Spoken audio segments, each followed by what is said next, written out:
Good afternoon and holly jolly Christmas to you. It's RachMan John here, back with the inaugural video, or might be, of RachMan Reactions. Yes, that's right.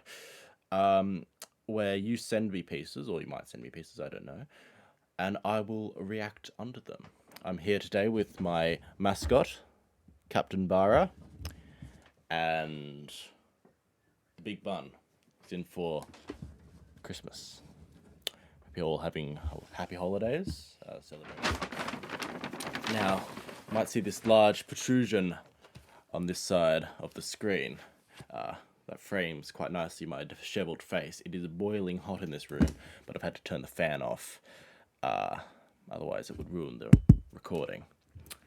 So, what I have for you today is something I've been saving for a long time. It is MAHLER'S first symphony. Now, I've heard all the rest of MAHLER'S symphonies, more or less, all the way through.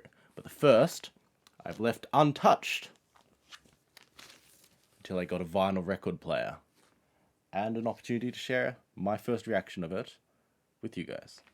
So, now we have Sir Adrian Boult conducting the London Philharmonic Orchestra, and this is the first ever 33mm recording. It's pretty cool. I think that's millimeter. I don't know. I'm very new to this vinyl business. I've been looking into it for a while. I got a big box of vinyl records that I got passed down to me by various means, but no way to play them. So today that changes. I've already given a bit of a spin. Pardon the pun. So I was playing Wagner, the Magic Fire music, and Ride of the Valkyries, as well as a couple of his preludes. A couple of orchestrated pieces by Ravel, including his well, it's either transcendent or it's annoying and obnoxious. His Bolero. This recording was more obnoxious than transcendent, frankly, and yeah, the snare drum was not quite up to the challenge. He also had the couple of his pictures and lavals, so mirrors. I don't know why I call them pictures. Anyway, so what we've got here, I believe it's going to be a two-sided affair. Still not quite sure how to hold one of these. Right.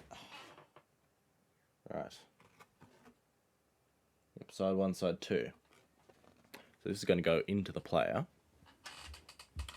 Give me a moment. And I just remembered, I'm going to have to shift my headphones from here over into the player. Now, so if my shirt rides up, you get to see some really cool stuff, or not. In it goes. Right, there we go. Just going to make sure that we're still actually recording the audio because my phone mic is not so good. So I'll probably edit this out, or maybe not. I don't know. Depends how engaged I'm feeling with my art. Yes, I think we're recording at a fairly low volume, actually, because I was doing some piano recording before, but it's too late to change that now. I'll simply have to boost it in post. Rightio. Up it goes. And power's on. Right. Yes, my room is a travesty. That is my room. It's covered in debris and stuff. So, here is my record player. Press start.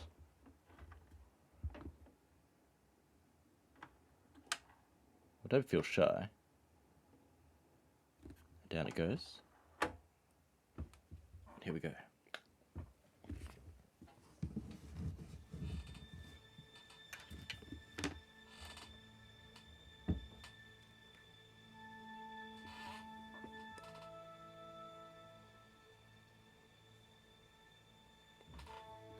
High strings.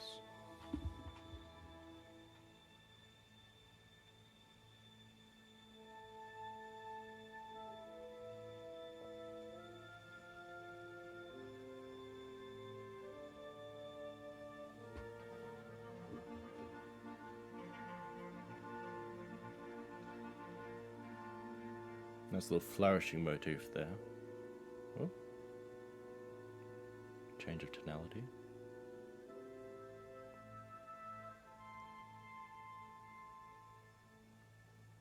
High strings are still going on. It's like, or at least it's high instrument. Can't tell if there's a flute in there or not. But the winds are making a good account of themselves in the middle register.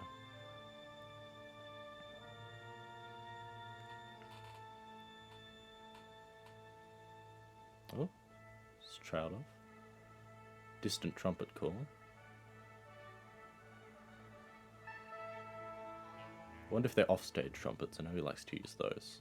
I've done no research about this. I simply asked the conductor of my local symphony orchestra what her favourite Mahler piece to conduct was. She said, the first, the Titan. I was like, oh, okay, it's the first. How good can the first be? I was listening to Brahms first and was a little disappointed, but that's because it's Brahms. No offense, Brahms. But 20 years for that, really?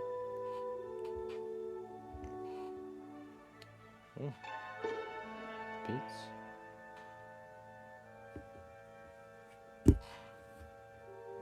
Stand up.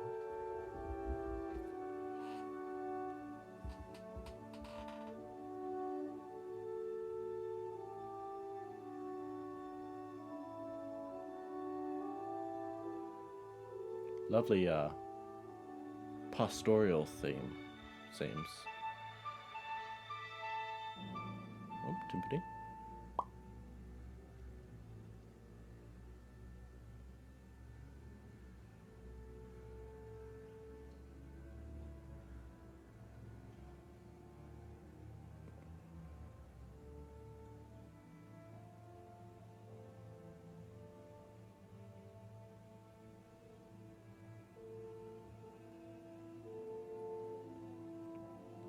Seems to be flip-flopping between brighter and darker tonalities.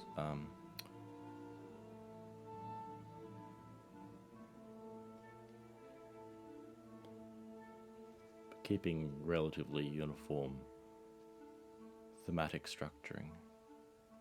Oh.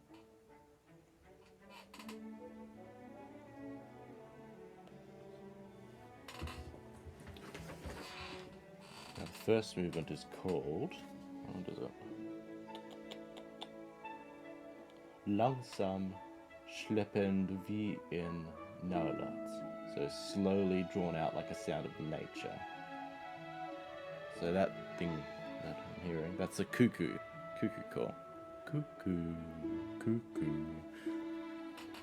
Played a couple of pieces with the falling third motif, right there. Beethoven's Cuckoo Sonata, the Opus 79, I think, number 25. Duckwin, yeah. That's very nice. I was a great admirer of that falling third motif when used effectively. Got some interplay between the sections now. Wouldn't expect anything else or anything less from Mahler.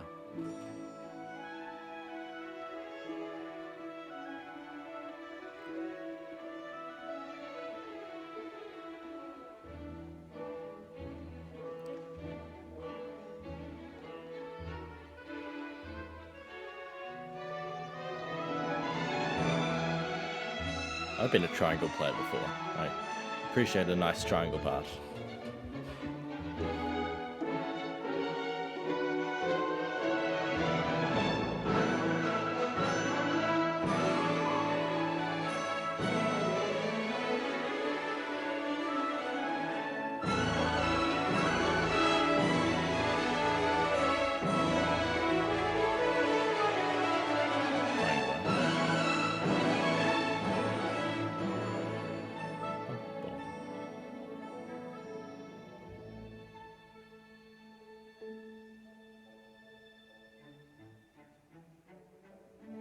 It's not really committing to any sort of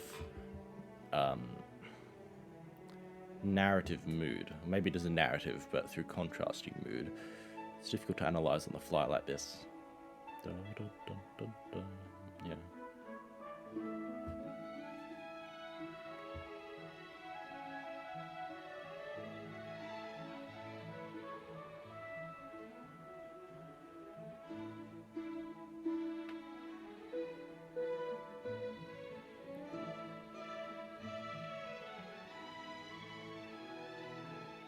It's a bit weird listening to symphonies. At least right now, it's of much brighter nature. I've been listening to a lot of Penderecki and Peterson lately. Not sure if you guys have heard of Peterson, but it's very dark stuff. Perpetually dark, in fact. I'd expect nothing else of a crippled shut-in. I say that in the nicest way possible. That's what he was.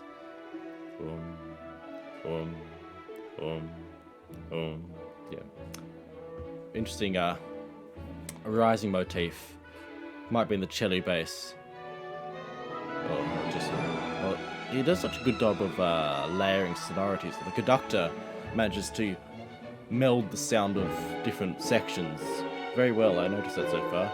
No one who's got a Sir in his name, Sir Adrian Bolt. But then again, Sir Michael Grade, or Lord Michael Grade, I think, was the guy who cancelled Doctor Who. So maybe the title doesn't mean so much after all.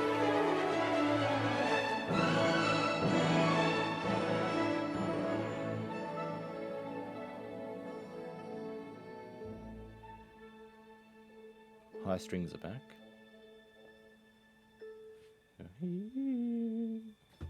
Can't hit that note, not even close. It's like a shimmering, ethereal effect. It's very nice, very well done. And it's not prevalent enough to become annoying, so... Because if you moved it around too much, I think, tonically, maybe it's got a piccolo in there. I have difficulty distinguishing on vinyl.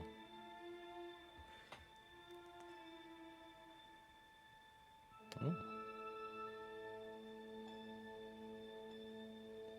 Tonalities begin to shift inwards, like become darker. Although for a movement based on nature, that's not uncalled for.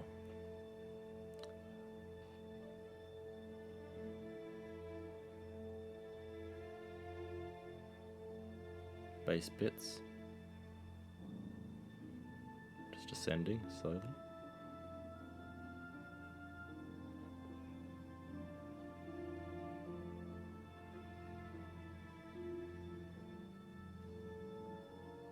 So interpolating new themes of a darker nature with the cuckoo. Lost the word for a moment there. Almost said pigeon. Pigeon would have really cut it, would it?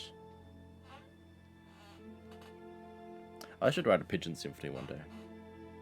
It's just annoying and steals your bread. And, yeah. I'm sure Messiaen's already done something a bit like it, although he liked exotic birds. Exotic birds are not exactly a pigeon.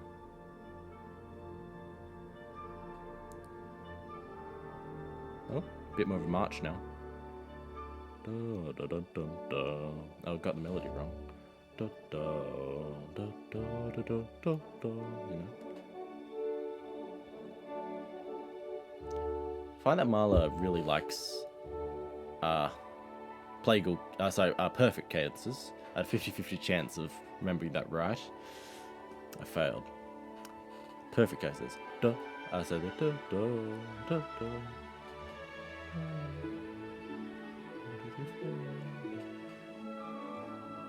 Maybe it is. It's difficult to analyze again. Hum along in your head. But yes, he seems to like the scale degrees 5 and 1 very much. He bases a lot of his melodies around it, so it's a very classically informed understanding, which is not surprising, but particularly towards the end of the late Romantic era, really, they were, that's nice, that's very nice actually. They started to shy away from those boundaries of tonality, so for example, stuff by Feinberg and Middle Scriabin weren't quite so 5-1 or 4-1. Of course, they're still there, but yes. And Godowski, for instance. But I guess it's difficult to sustain such a big symphonic work. That's my understanding. It's difficult to sustain it without resorting to things that people know about. Such as, perfect plagal interrupted. You can't innovate so much that you leave your audience behind. And that's something that I'm trying to remember in my own orchestration, my own composition and writing. Sometimes you have to sacrifice a bit of ingenuity for scale.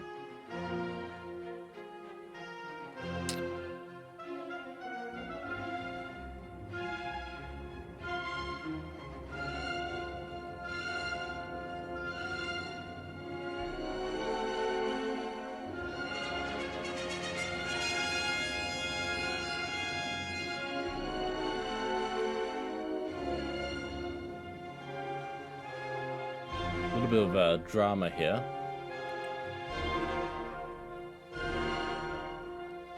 Like the brass line, they yeah,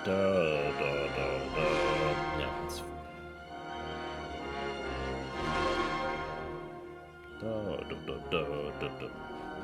nice ostinato, nice use of ostinato. Changing the rhythm.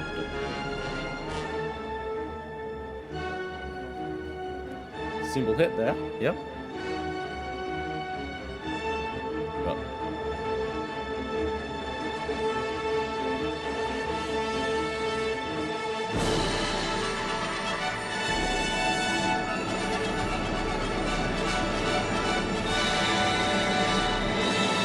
Not such a big climax.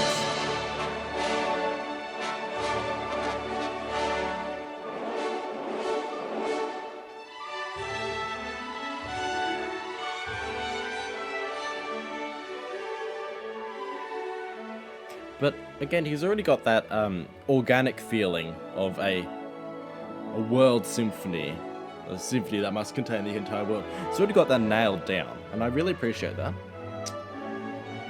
But yes, not as quite as big as maybe I expected. Maybe that's not a good thing. Maybe that's not a bad thing. I have to see how it fits in the wider symphonic context.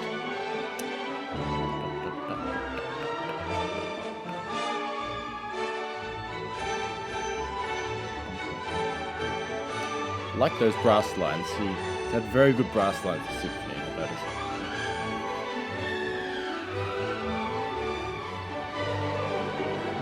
A lot of themes or counter melodies based on scales.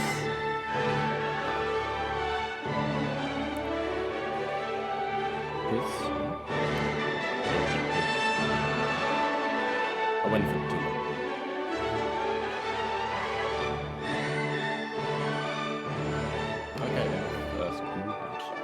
Yes, hello? No? Okay, that's just, the button. Easy.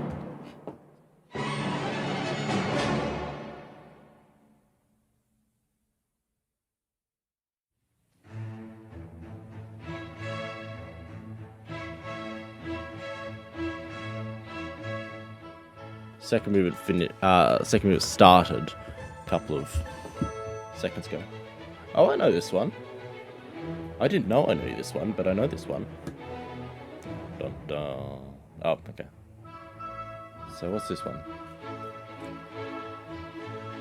I can't read it while it's going around the list. I'll look like an idiot more than usual.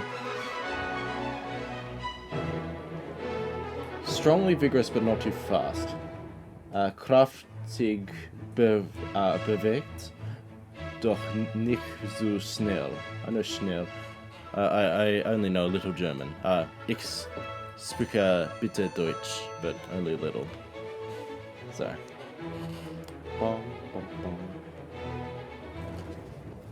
Yeah, this one's a lot more danceable than the first one, but in true late romantic / Mahler-esque style, I guess Chopin did it as well with his valses, and mazurkas, but couldn't dance to this. But you can see people dancing. That's the interesting thing. Ba-da-da-da-dum. Da, da, da, da, da, da. I'm waiting for him to throw a spanner in the works, because right now I'm anticipating most of the musical phrases.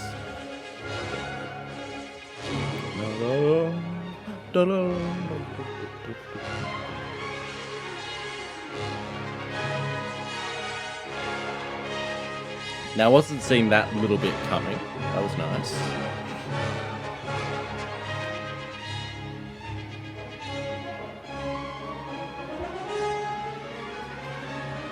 Da, da, da, da. Yeah, this is very nice.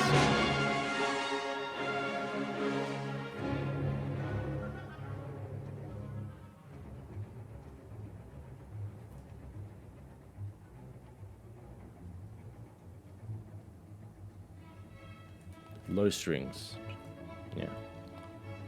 That passage that just went past, well, it was kind of like chugging away. Very atmospheric. It's like barely any of the orchestra's playing. Not very loud, but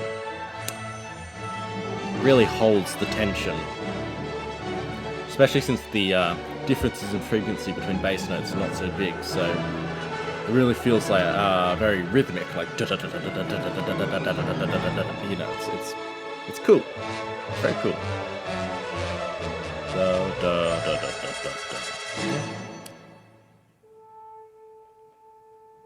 I was thinking, is that it? No, it's got a slow bit.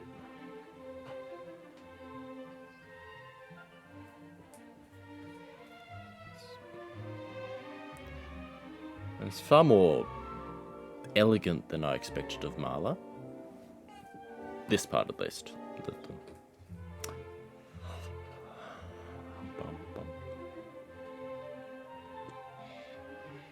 Not sure if I'd be correct in saying this sounds Viennese. Sounds almost like Strauss Jr.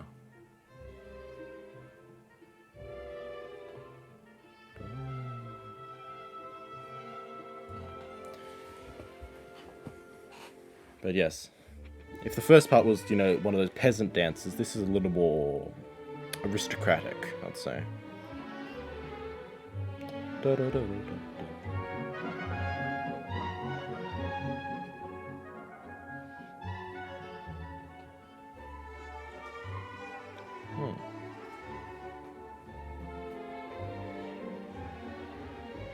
Yeah, sequence and ostinato is really carrying this piece.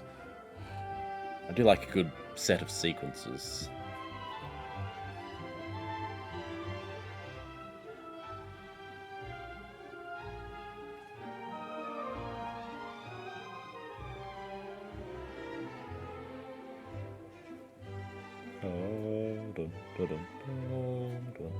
Ah, thought I'd go in for another one. Right, are we going back to... Dun, dun, dun, dun, dun. Okay, like 2 bars or...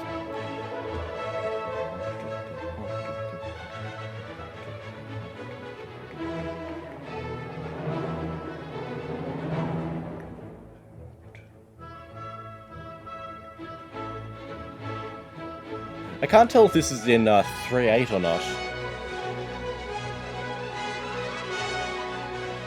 Maybe it's not flowing fast enough at 3/8. I've never been very good at distinguishing time signatures. Probably because I'm a soloist. Well, soloist-ish. 1, 2, 3, 1, 2, 3, 1, 2, 3. It's triple, obviously. And it doesn't necessarily feel like 6/8. Feels like, yeah, there's a strong pulse every... Okay. Well, that's the end of the second movement. That just happened a little bit before I started talking. Well, I should say, yeah. That's exactly what I meant to say, I just doubted myself. So, we're going to flip it over now. That's right, so... A very nice thing about this new player of mine is that, yes, it does stop automatically. so you don't get all that nasty static at the very end. And it takes the needle off and slows it down for you and brings it to a halt. Alright. So, third and fourth movement. Because I am accustomed to... with Mahler, I'm accustomed to primarily 5-movement symphonies. At least those are the ones I've been listening to recently, except for the 9th. But I've always thought of the 9th as a bit of an exception, which is a bit strange of me. You know, I don't know why. I just do. Alright, so, dust cover down. And what we're going to do now is we're going to hit the start button. I'll let you know when the music starts so we can sync it up.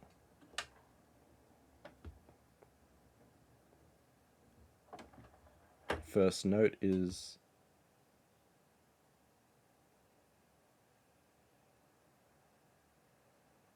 now. Like a millisecond before I put my hand down. Nice use of timpani.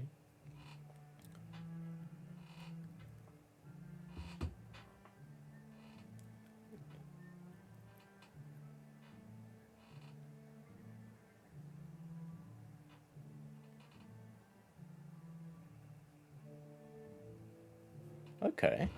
Reminds me of one of those nursery rhymes.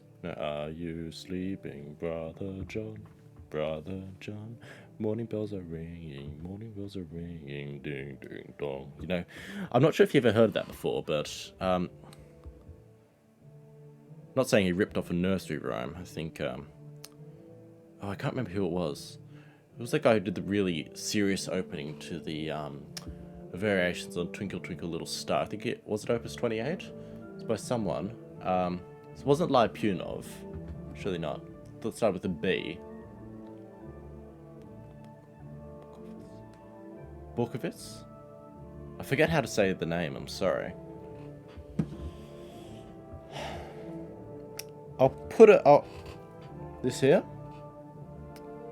This area. Probably have been there at some point, so keep your eyes peeled. Because I notice I've left a big area up here, so this is perfect for me flashing up stuff. Like that. So my captain, Capybara. It's a very sweet young chap.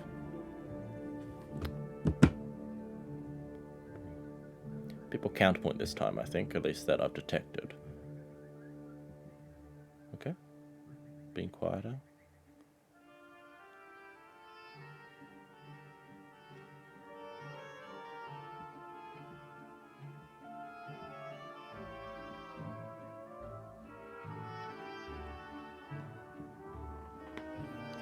I can't help but say this sounds a little more... well, I'm not really... Yeah, definitely. It sounds a lot more Israeli. What's the politically correct way to say it? Because I can't say it sounds... well, it sounds like the stereotypical Jewish wedding music. Please don't counsel me. I just don't know. I'm uneducated. Put it down below. It just reminds me of a less warped version of the stuff that Shostakovich uses. And I know that is Jewish wedding music traditionally. Just particularly with the in the background with the percussion. And with, you know, the very angular melodies and the particular harmonies. Yeah, it's like that. So what is this movement anyway?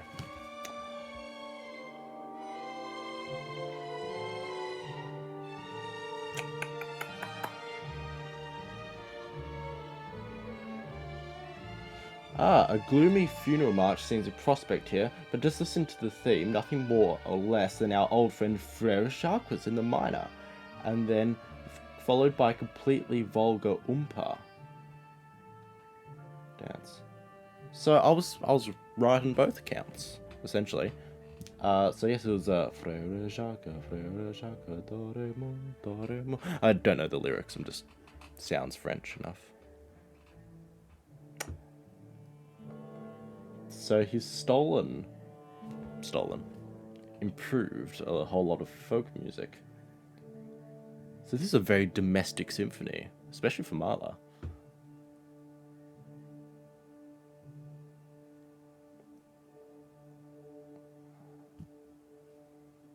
Okay. No, this I can do. Okay, the harp. Harp's nice.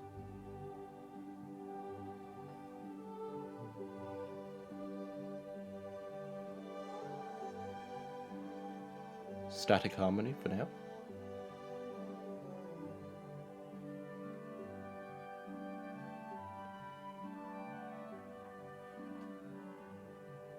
Viola section, I think.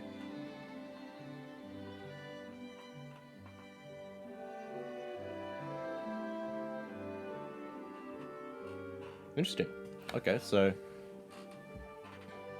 because I was expecting it to resolve up again, but no, it's changed keys now. Especially after a harmony that felt very solid. Now it's gone a lot more on a journey, shall we say.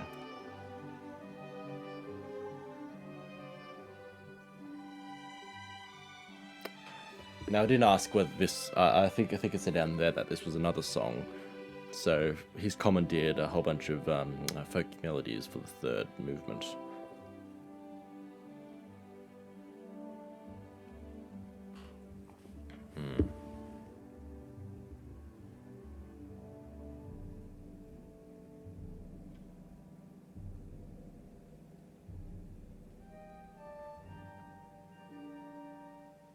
All right.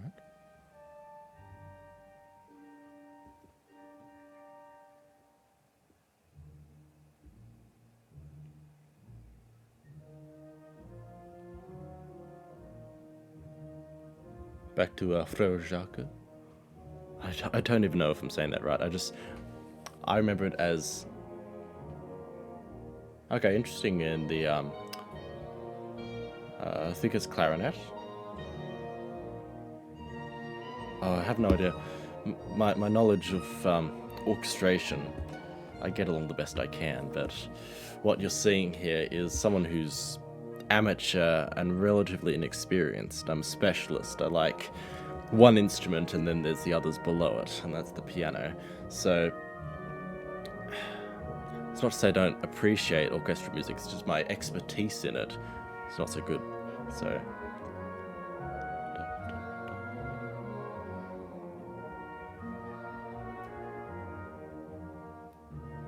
here's the umpire again.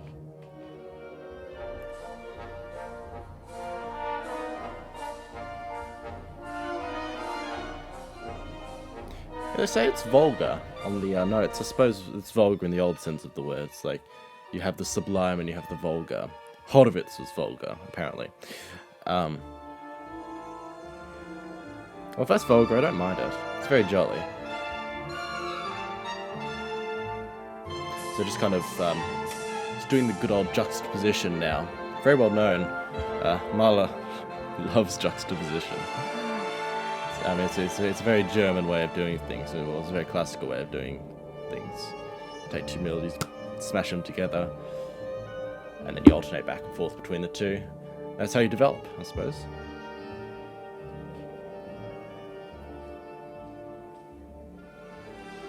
Because we've got some of those lyrical strains from the middle section coming through, so just waiting for the brass band style of the umpa to come back. It's funny, best way to describe it is just onomatopoeia.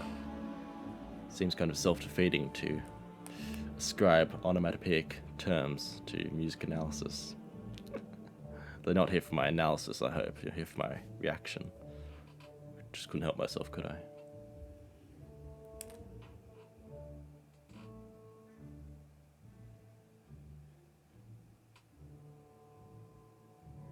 Is this the end? Because it's fading back into the timpani again.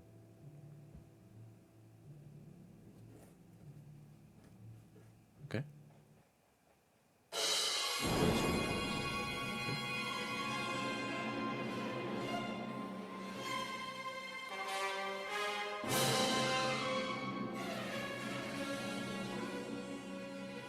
This must be the fourth movement now.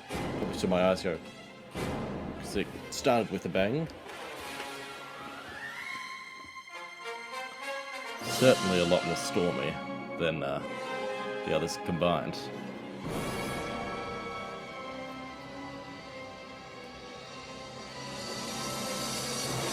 Lots of percussion.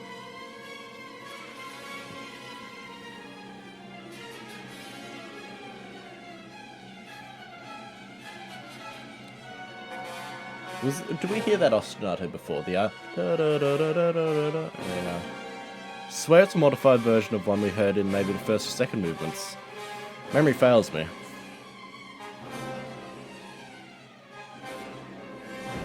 Da da da, yeah, da da da, yeah.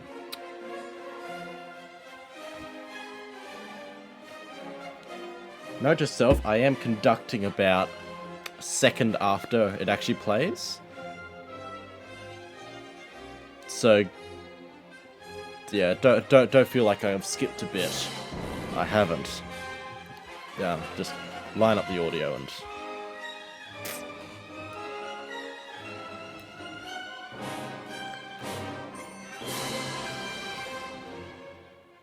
Can't remember if there were trombones in the orchestra at this point in time. I know Beethoven had them in his fifth, but I reckon Mahler's put trombones in. That's one thing I appreciate about vinyl, is that it's lo-fi enough so that it's difficult to distinguish the instruments, but it kind of smears it all together, while retaining a certain charm and individuality. I appreciate a lot. That a lot. What am I talking about?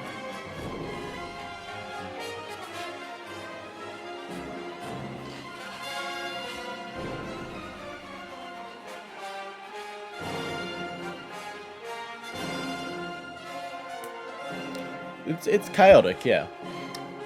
It's not out of hand. It's not out of hand, no. Da, da, da, da.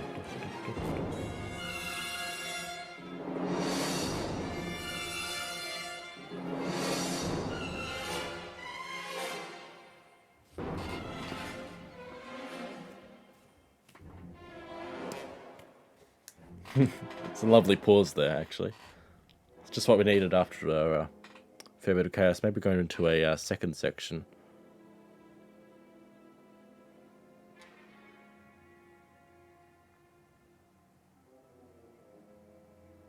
Muted trumpets? Is that what I hear? It's very angular noise, like ow.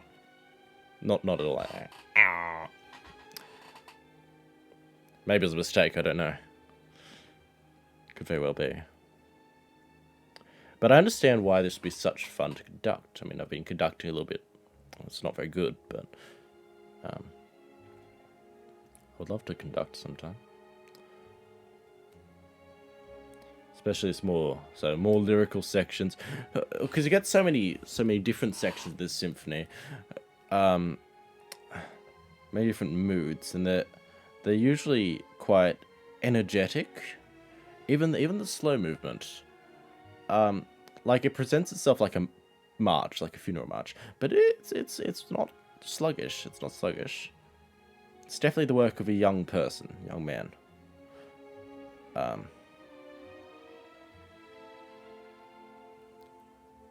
Whereas once you get to, say, to Symphony number 9 or something of the sort, even number 8, which is relatively sprightly, or number 4, his style's matured quite a lot. So yeah, you definitely feel that shift. Whereas now he hasn't had the 3 hammer blows of fate yet, or anything that might have dampened his enthusiasm, or much, that is. Not sure. Need to read up on his biography again, or one of them.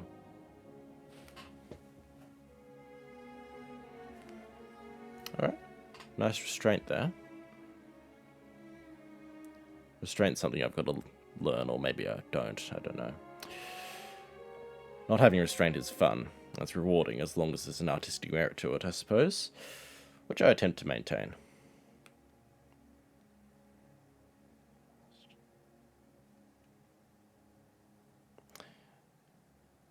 It's definitely a good exercise in understanding how to compose. Very beautiful there. It's trailing off, but now begin to pick up a movement.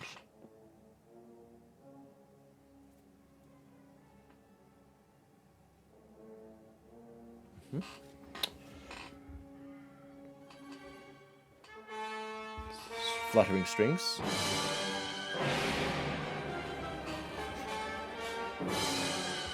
It's a big percussion hit there. Yeah, so cymbal and then basses, I think.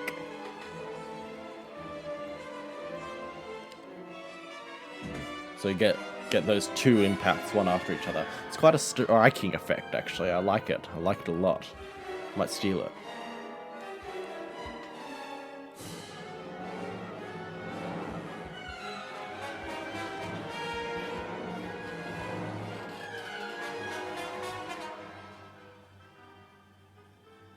Nice, like wispy falling string scales. Yeah, it's spooky in a way.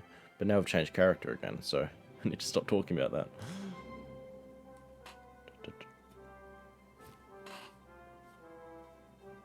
It's got that those fluttering high strings again. Not quite as striking as the opening, but maybe it's callback. I don't know. Again, the brass is just amazing. Very nice.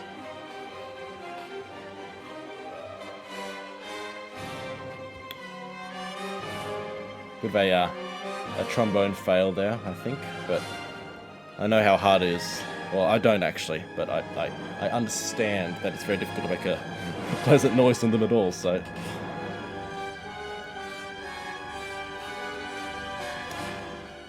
Again, he's already got the timpani part really well polished by this point in time. Like that descending scale, you know. Tense dialogue. Love me a bit of tense dialogue. Oh. Yes, I've been rub band.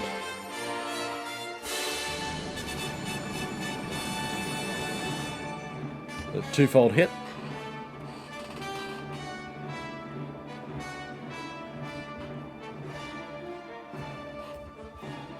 I was expecting there to be another explosion there.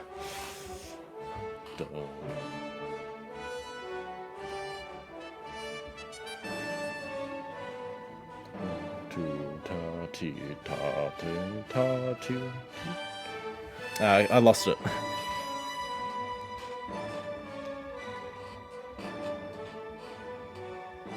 This part's quite triumphant. I don't usually do triumph without the, pardon me, Christmas lunch. It's quite nice actually. Thanks, Dad. Don't usually do the triumph without the ecstasy. That's why I usually go towards like Scrap and Poem of Ecstasy, MAHLER'S Symphony 2. But this here, just a more, well, I wouldn't call it domestic anymore. First three movements were more domestic. This is more forward-looking, I think, pointing towards the composer to emerge. Must have been wildly exciting to listen to at the time. I think, what's he going to do next?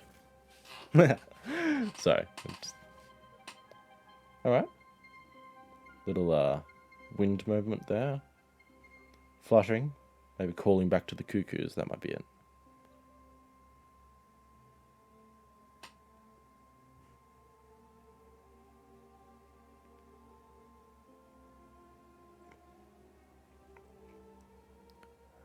Lyricism again.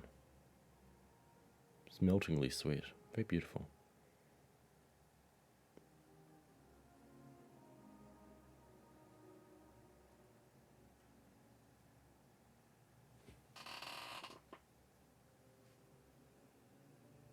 Yes, the pauses. Quite exquisite, actually. I'm a big fan of them.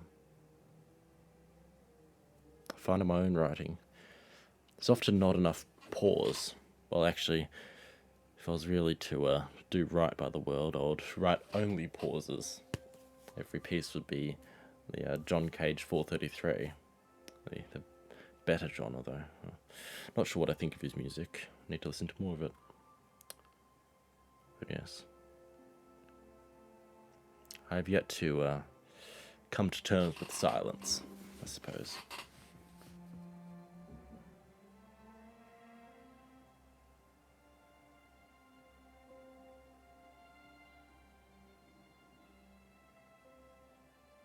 Oh.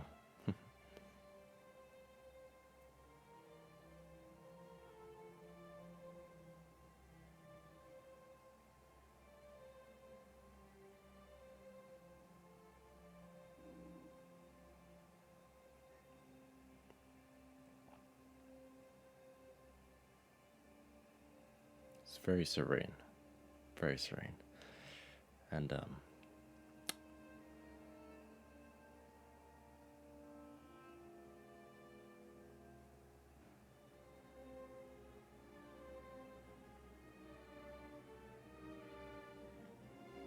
beginning to gain momentum again. Where's this going? Thought it might even end like that, you know? Wouldn't have complained, so.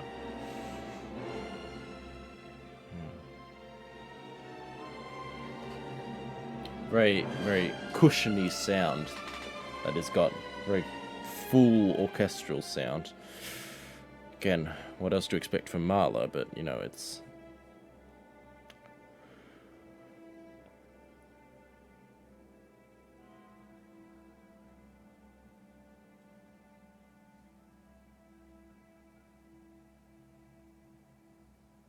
Tension's died away a bit again.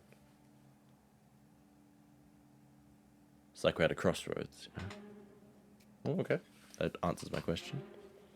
Here we go again. Oh, no. It's like a hook. Fish hook that drags you along. There's no escape now. Back to being a bit more danceable.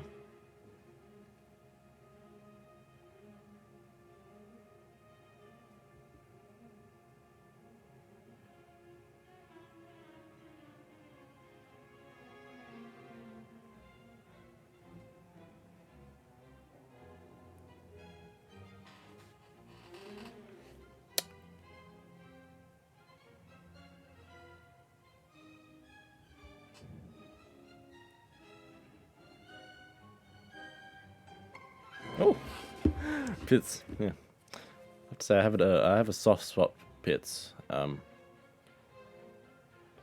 Yeah, it's, I like it. It's, in the symphonic part environment, I like Pits. Pits is cool.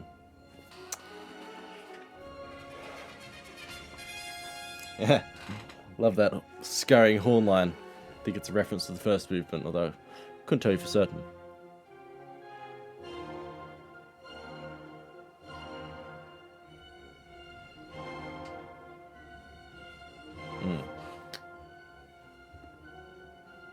Growing more and more substantial by the minute, I think. Okay, no. Changing the rhythm, obviously.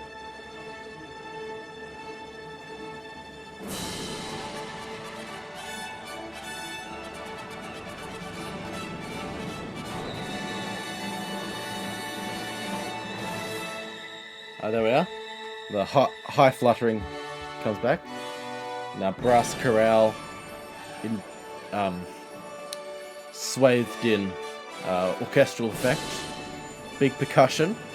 No longer two blasts, just the one, it seems.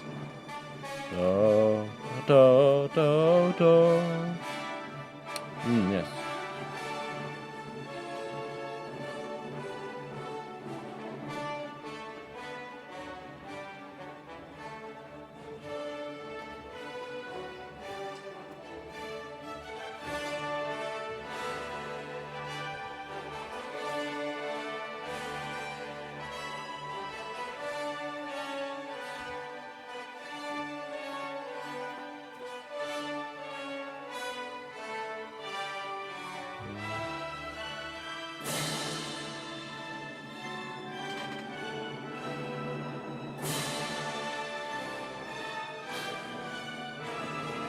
some fat chords. I like it.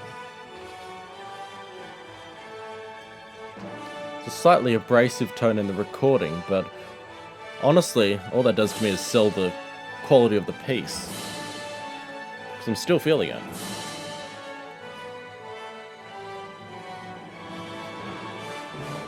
Timpani roll.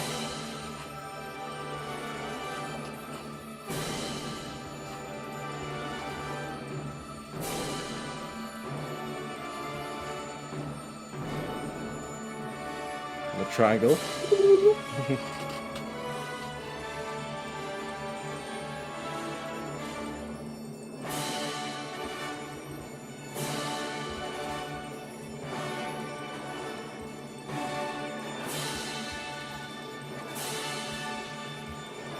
Oh gosh, yeah, the ending does go on for a while.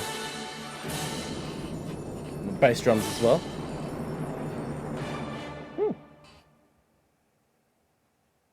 It's yeah, that is indeed a very interesting ending, because it ends with you know, a falling octave, when it really began with an open, with a falling third. So it goes dun dun. Especially after all of those rhetorics, the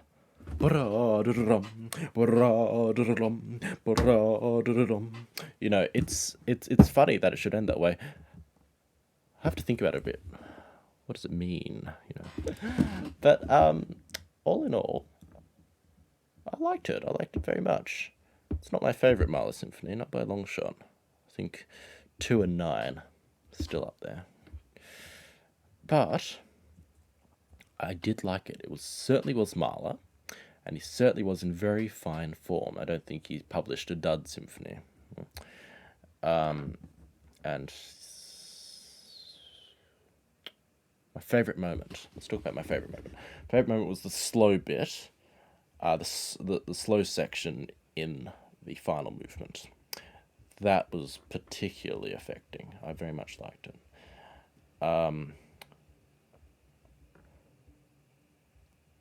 My least favourite movement, I suppose I was just too familiar with the third movement, the material. What did it speak to me about? Well, again, it's just childhood, and it just took me out of the moment, I suppose.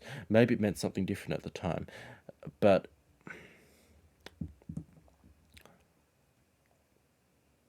corny isn't the word. But it just wasn't quite as affecting as I think it could have been if I didn't know the I didn't know the melody as being associated with "Are you sleeping, brother John, brother John? Morning bells are ringing, ding ding dong, ding ding dong." Well, I certainly hope that you enjoyed reacting along with me. If you didn't, what can I say? You're still here. So, feel free to send along some requests. I'd be very happy in the upcoming weeks, months, years to improve my setup, but also see if I could get a hold of some vinyl recordings of your requests. Either that or also just do it on the computer. But if I could get the vinyl, I will. So, I said that again. Thanks a lot for watching. I hope I'll see you in the next video, and Merry Christmas. Have a Happy New Year if I don't upload again. See ya.